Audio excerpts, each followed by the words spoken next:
Soumettez-vous donc à Dieu, résistez au diable, et il fuira loin de vous. Combat l'excellent combat de la foi. Saisis la vie éternelle, à laquelle tu as été appelé et pour laquelle tu as fait une confession excellente en présence d'un grand nombre de témoins. Shalom mes frères et sœurs, encore un sujet passionnant aujourd'hui, le combat spirituel. Je vais vous partager dans cette courte vidéo une stratégie de combat, parmi d'autres bien sûr, mais la plus facile d'apparence. Et c'est celle que nous avons mis en place avec mon épouse sans en être totalement conscient avant la semaine dernière. Laissez-moi vous raconter.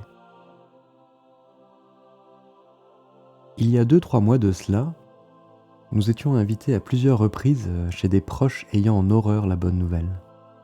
Nous avions régulièrement des débats avec beaucoup d'énervement à notre égard, ou sur notre croyance illogique et non rationnelle, d'après eux.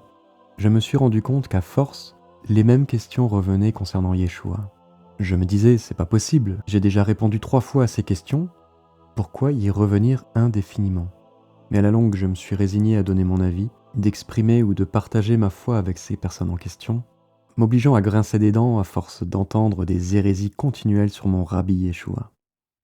Et puis, de toute façon, nous le savons, nous ne pouvons pas convertir qui que ce soit avec nos arguments pour convaincre un non-croyant, ni encore moins quelqu'un qui veut débattre avec nous pour nous montrer qu'il a raison. Et ce dernier point concerne aussi nos discussions axées sur l'irénisme entre chrétiens. Seul l'esprit peut convaincre. Avec mon épouse, nous discutions de la situation et en lui expliquant que je n'avais plus envie d'y retourner, je n'y voyais aucun intérêt, et en plus de l'impression que j'avais de ne pas servir le Seigneur de cette manière.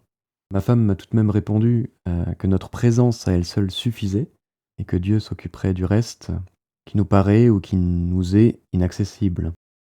Alors j'ai accepté. Nous avions bien entendu prié avec d'autres frères et sœurs pour cette situation et pour que Rabbouni transforme mon cœur déprimé à la simple idée d'y retourner. Comme d'habitude, notre Seigneur a répondu présent. Les fois suivantes, j'ai été retourné avec à cœur d'apporter le shalom dans la maison et de ne plus répondre aux allégations quelles qu'elles soient. Au final, ce n'est pas contre moi qu'ils se battent mais contre Dieu lui-même. Et bizarrement, contre toute attente, leur état d'esprit envers nous avait changé. L'effet inverse s'était produit. Ils ne voulaient plus que nous partions, nous demandant avec insistance quand nous revoir. J'étais très surpris. Surpris jusqu'à ce que je tombe sur l'explication dans la Bible, pas plus tard que la semaine dernière, dans ma lecture quotidienne dans le livre d'Évarim au chapitre 20 ou Deutéronome 20. C'est un chapitre incroyable sur la stratégie de guerre donnée par Dieu. Regardons ensemble quelques détails. Dieu nous explique qu'avant d'entrer en guerre, les Cohen ou les hommes de Dieu devaient motiver leurs troupes en rappelant que Dieu combattra pour eux. C'est un peu ce que mon épouse et notre famille en Christ ont fait auprès de moi, en me remotivant. Ensuite, les dirigeants devaient faire le tri entre ceux qui n'ont pas la crainte de Dieu, pour ne pas démoraliser les autres, ceux qui n'ont pas connu leur femme, ceux qui n'ont pas goûté aux fruits de leur vigne, etc. Nous pourrions aussi penser aux frères non affermis dans la foi, par exemple, qui avanceraient à un rythme différent.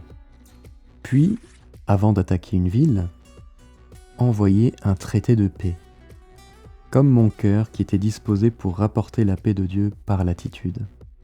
Nous apprenons dans ce chapitre que si le traité est refusé, il faudra à ce moment-là assiéger la ville. Pour ceux qui ne savent pas forcément ce que cela signifie, le principe d'un siège dans une bataille est d'entourer la ville afin d'empêcher les habitants d'y sortir ou d'y entrer, par la même occasion appauvrir leurs forces en faisant blocus sur les ressources vitales telles que l'importation de nourriture, ce qui pour le coup me fait penser de très près à notre présence face aux détracteurs de la parole. Nous sommes présents, nous assiégeons en quelque sorte leur chair, empêchant aux esprits mauvais tout contact avec elle, appauvrissant de cette manière les tentatives des principautés derrière les forteresses. Et à l'heure actuelle, nous en sommes à cette étape de la partie. Nous n'avons plus qu'à attendre une ultime attaque de désespoir pour dévaster et chasser les esprits impurs. Lorsque je suis tombé sur ce passage, j'étais vraiment exhorté par la parole, me redonnant la motivation dans la patience et la persévérance. Et et surtout que je n'ai plus rien à faire de plus, comme le confirme ce verset suivant dans Deutéronome 28, qui est répété 2 fois dans ce chapitre. Le Seigneur lui-même mettra en déroute tout ennemi qui viendra nous attaquer. Ils viendront par un chemin et fuiront par 7 chemins. Alors voilà, j'en ai déjà fini pour cette vidéo. J'espère que cette interprétation du Deutéronome vous aura parlé. Si c'est le cas, et que vous estimez qu'elle en vaut la peine, n'hésitez pas à la partager avec des membres de la famille en Christ. Et si ce n'est pas encore fait, abonnez-vous pour continuer l'aventure ensemble.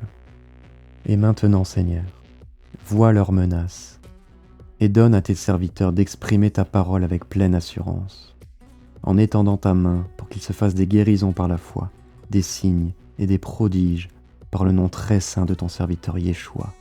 Amen. C'était Frédéric Philippe, disciple de Yeshua. Que Dieu vous accompagne.